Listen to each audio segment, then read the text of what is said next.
We are an everyday couple who live in an everyday house. We've now got a beautiful Jaguar I-Pace for the next couple of days. How are we going to charge it? Well, it turns out you can actually charge an electric car at home using a normal 3-pin socket. I'm going to set the car on charge, and first of all I'm going to have to unlock the car, because unless I do so I can't open this flap. So we'll unlock the car and then we can open the flap. And this is the charging point. The charger is stored in the boot in its own compartment.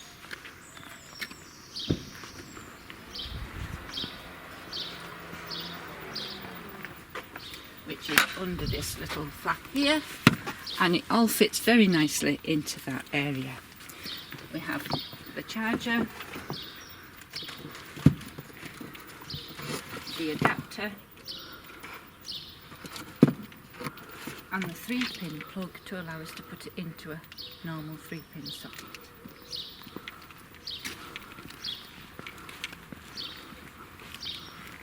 Unfortunately my socket is too far away, so I am having to use an extension cable, which isn't ideal, but it does work. We did put a waterproof cover over the extension so it wouldn't get wet. The extension cable is plugged in, but it isn't switched on. This is the charger, and that's now going into this socket here.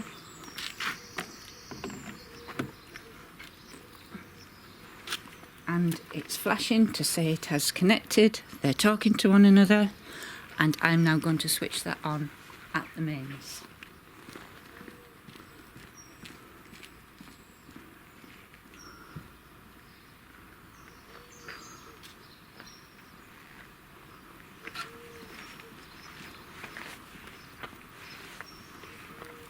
And now she is charging.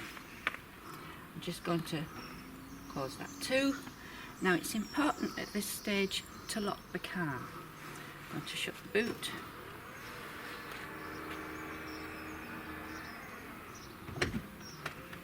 I'm going to lock the car. And the reason is this charger can now not be pulled out of the car. The car must be unlocked before that charger can be pulled out. So you can leave it unattended, which is ideal. I'm now going to disconnect the charger. We've had it on charge overnight. I've had to use an extension lead to reach our 3-pin socket, but that isn't absolutely ideal, but it has worked. I've unplugged it at the mains, and now I'm going to remove the charger from the car. I first need to unlock the car. And the reason I have to do that, I would not be able to pull the charger out of the car if the car was still locked.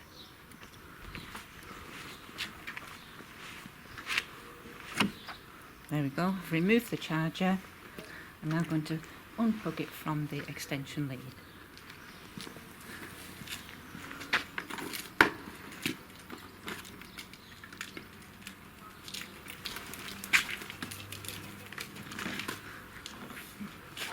And of course, one of the most important things to do is to shut the cover.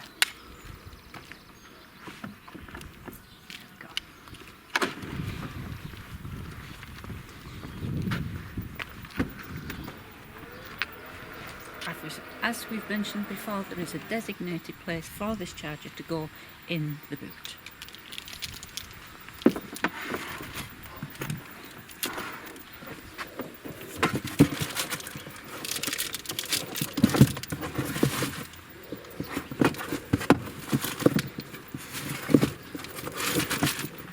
Go.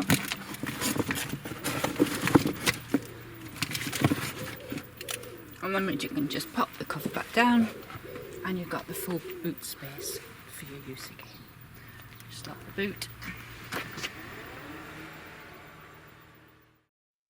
We thought very hard about where we wanted to test the I-Pace and chose this route from Furness Abbey in Barrow-in-Furness through to Windermere, on to Kirkstone Pass, towards Glenridding and Ullswater, and then across to Brough in the Eden Valley. To come home from Brough, we travelled along the motorway, and that was an experience in itself. The following day we chose to go along the northwest coast to Whitehaven. Again, it's a very, very windy, tight, steep road.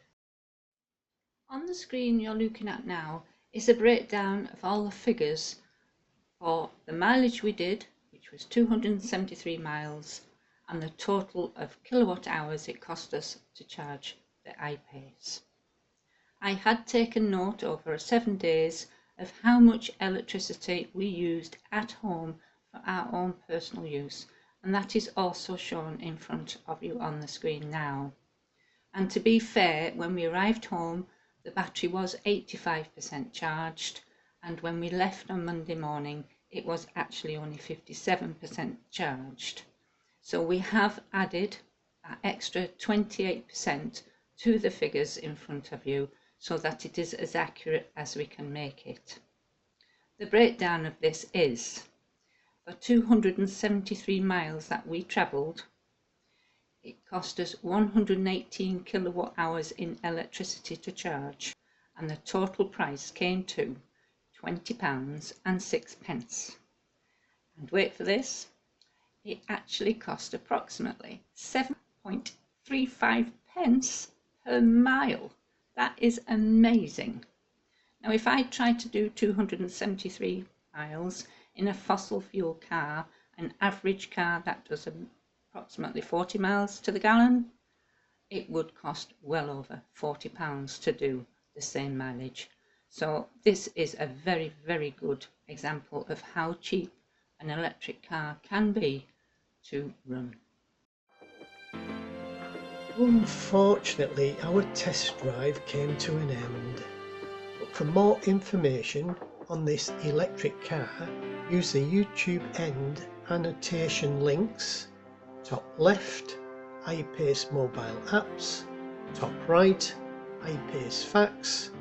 Bottom right, test drive I-Pace with us as we carry out an in-depth review. And bottom left, we give you an assessment of the electric costs and information on the practicalities of going electric.